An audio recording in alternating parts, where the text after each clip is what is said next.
So you're welcome back. The next word we'll be looking at is the word yod.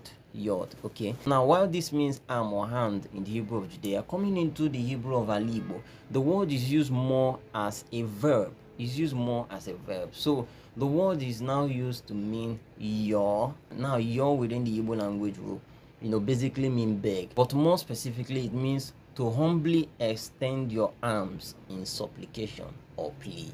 Okay, so you can say Jayoya.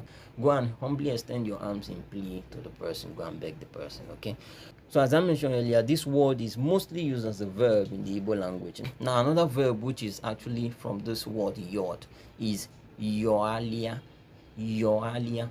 So when somebody tells you yoalia, it means use your hands to shake something. Shake it a bit. Okay, shake it for whatever reason. So the evil person can tell you, yoalia. Apply your arms on it. Apply the effort of your arms on it. That is what the command actually means. Okay. So another very closely related word is yocha.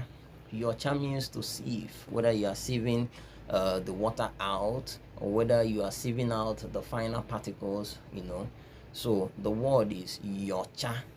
Yocha. You can see how this word meaning yod coming into the Igbo is now used to mean apply your hand and sieve whatever you're holding, try to sieve it. Okay, so you can also see an application of this word when you say, for instance, maybe you ask your brother to go and check outside if it's raining, and then your brother returns to you and he tells you, na mili na ayo.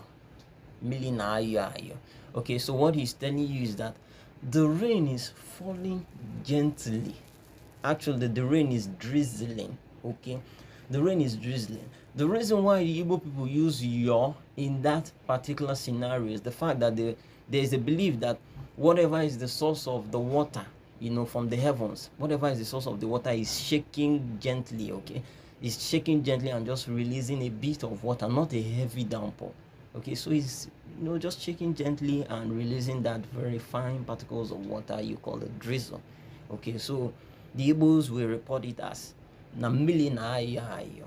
Okay, so you also use yo to mean to sprinkle. Okay, so maybe you are passing by and your friend wants to play with you and he just sprinkles you some water. You can tell them ayos namili. So you can see now that word meaning arm or hand coming into that sentence, ayos namili, you can then see that the direct translation of that request